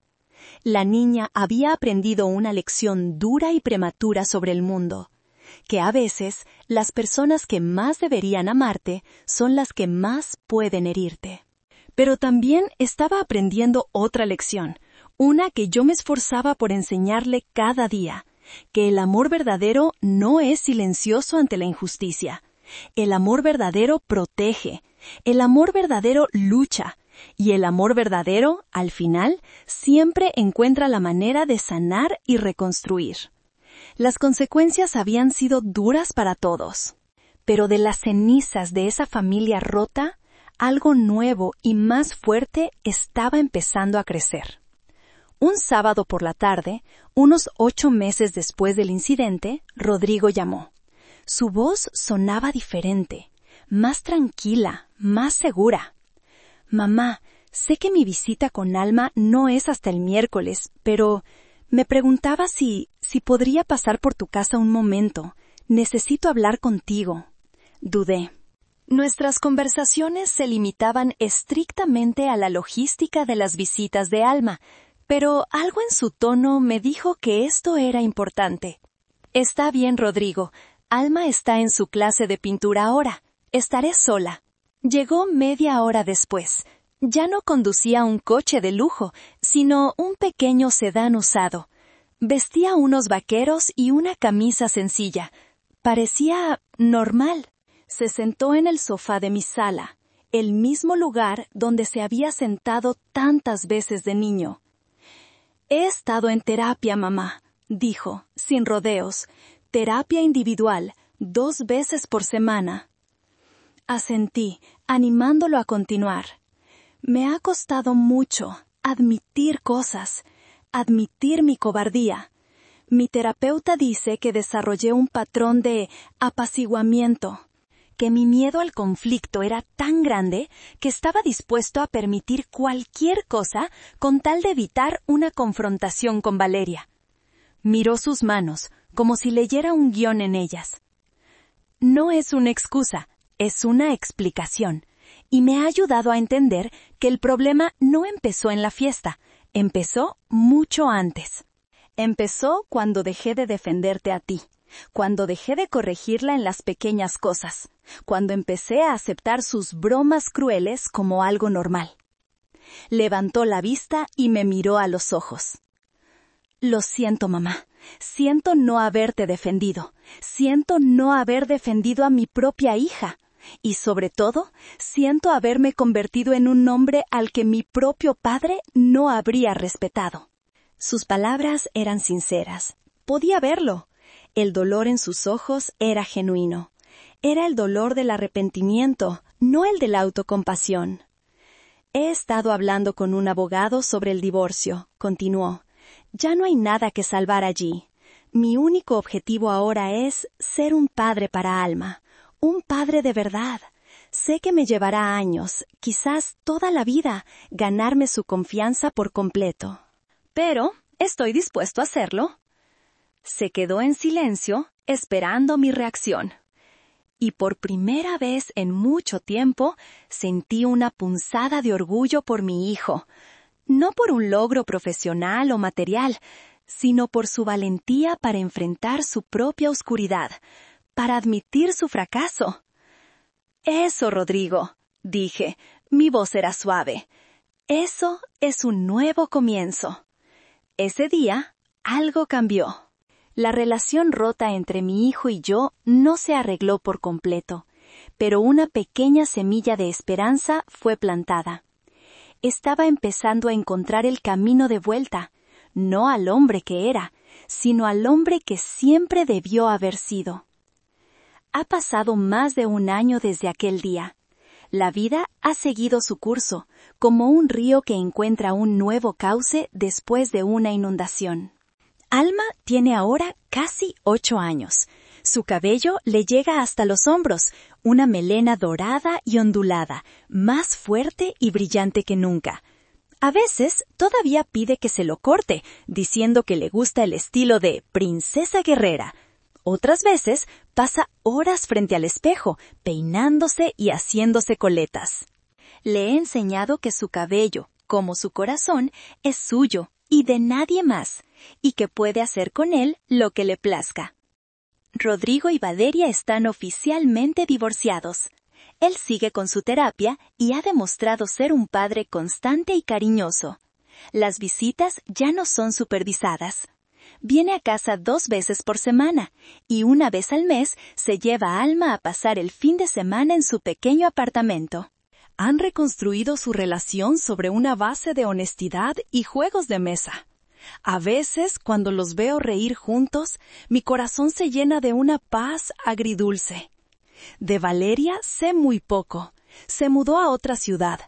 A veces, Rodrigo me comenta que ha intentado contactar a Alma a través de él, pero él, siguiendo las recomendaciones de la terapeuta, le ha dicho que Alma no está lista. Quizás algún día lo esté. O quizás no. La decisión, cuando llegue el momento, será enteramente de mi nieta. Yo he vuelto a mi vida tranquila, pero algo en mí ha cambiado para siempre. Descubrí una fuerza que no sabía que tenía, la fuerza de una leona que protege a su cachorro. No me arrepiento de nada de lo que hice. El camino fue doloroso, pero nos llevó a un lugar de verdad y sanación. Esta tarde, mientras el sol se ponía, Alma y yo estábamos en el jardín. Ella estaba sentada en el césped mientras yo le trenzaba el pelo, una sola trenza gruesa y brillante que le caía por la espalda. «Abue», dijo de repente. Su voz era seria. «¿Crees que algún día podré perdonar a mami?» Dejé de trenzar y la miré.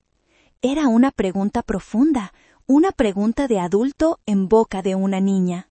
«El perdón, mi amor, es algo curioso», le dije, eligiendo mis palabras con cuidado. No es algo que le das a la otra persona para que se sienta mejor. Es algo que te das a ti misma para poder dejar ir el dolor.